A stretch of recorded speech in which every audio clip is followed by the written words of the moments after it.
दोस्तों, दुनिया के प्रत्येक व्यक्ति के पास सक्सेस होने के लिए अपना एक टैलेंट होता है।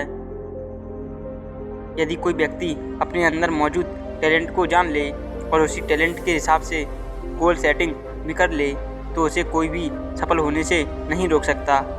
लेकिन बहुत से ऐसे लोग होते हैं जो अपने टैलेंट के बारे में बहुत अच्छी तरह से जानते हैं और एक अच्छा सा लक्ष्य तय करके सफलता की ओर बढ़ने लगते हैं।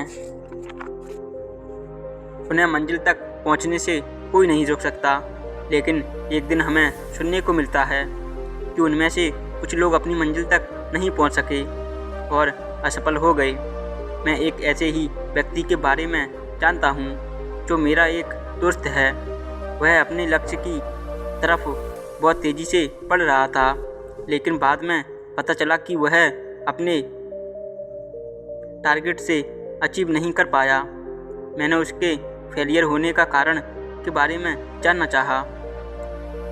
बस फिर क्या था, मैं उसके घर पहुंच गया और उससे उसके असफल होने के कारण के बारे में पूछा।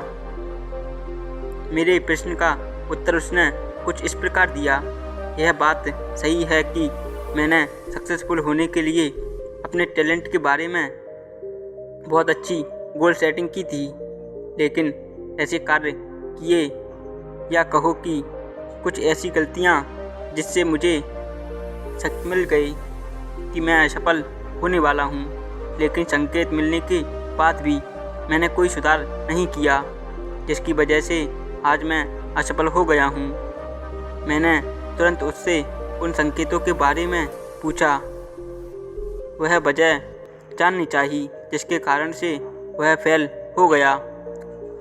उसने मुझे अपनी कुछ ऐसी एक्टिविटीज़ और कुछ ऐसे संकेत बताए जिनको ठीक ना करने की वजह से वह असफल हुआ, जबकि उससे ठीक पहले सब कुछ अच्छा चल रहा था। बस फिर क्या था, मुझे उससे बहुत कुछ सीखने को मिला और अपनी नई वीडियो में हम यही जानेंगे। पहला कारण, कोई नया लक्ष्य बनाकर उसे शुरू कर देना। यदि आप अपनी मंजिल की ओर एक बहुत अच्छी प्लानिंग के साथ आगे बढ़ रहे हो और अपने गोल की तरफ बढ़ते समय यह आप महसूस करते हो, एक और नया बना लिया। अगर आप एक और नया गोल बना लेते हो तो पुराने गोल के साथ जोड़कर उस न्यू गोल पर भी कार्य शुरू कर दिया जाए तो दोनों को एक साथ एक्टिव करना बहुत मुश्किल होगा। और यह सोचना बात का सबसे बड़ा संकेत है कि अब आप सफलता की ओर नहीं बल्कि असफलता की ओर बढ़ने लगे हैं। ऐसा इसलिए होगा क्योंकि कोई भी व्यक्ति समय में एक लक्ष्य को साथ लेकर आगे बढ़ता है, वह उस लक्ष्य पर बहुत अधिक फोकस कर पाता है और उसके सक्सेस होने के आवश्यक बहुत बढ़ जाते हैं। लेकिन जब दो या दो से अधिक लक्ष्य एक साथ लेकर कोई व्यक्ति आगे बढ़ता है तो उसका फोकस किसी एक गोल पर नहीं रह पाता और ऐसा व्यक्ति भटक जाता है और अंत में असफलता के उसके हाथ लगती है। दूसरा कारण है, अपने लक्ष्य के लिए कार्य करते समय बोरिंग महसूस करना। आप सफल होने के लिए कोई टारगेट बना लेते हैं और अपनी बनाई हुई प्लानिंग के अनुसार कार्य करते हुए अपने टारगेट की तरफ आगे बढ़ जाते हैं। यदि आपको कार्य करते समय लगातार कुछ दिनों तक महसूस हो कि आपका उस कार्य में मन ही नहीं लग रहा और आप उस कार्य में मन ही नहीं लगा रहे और आप उस कार्य को करते समय आप बोर हो रहे हो, तो तुरंत समझ लें कि यह इस कार्य का संकेत है कि आप सफल नहीं होंगे। ऐसा इसलिए होता है क्योंकि यदि आपका लक्ष्य बड़ा हो तो टारगेट को अचीव करने में अधिक समय लगेगा और अधिक दिनों तक एक ही काम को करना कभी कभी बोरिंग भी महसूस होने लगती है। ऐसे में आप अलर्ट हो जाएं और अपने कार्य करने के तरीके को बदल लें। ताकि उस कार्य में आपका फिर से मन लगने लगे। ध्यान रखिए, बोरिंग होने पर कार्य करने का तरीका बदलना है, ना कि कार्य। तीसरा कारण, अपने लक्ष्य के लिए लापरवाही शुरू ना करना। अधिकतर लोग लापरवाही की वजह से ही असफल होते हैं। सोचिए, यदि कोई व्यक्ति कोई गोल सेटिंग करता है और उसे प्राप्त करने के लिए एक बहुत अच्छी प्लानिंग बनाता है।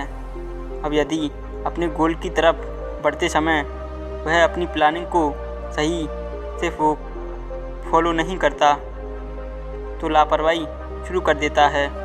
वह आप सुबह के कार्य शाम अगले दिन के लिए टाल देता है। ऐसे में उस व्यक्ति के सक्सेस होने के कितने चांस होंगे?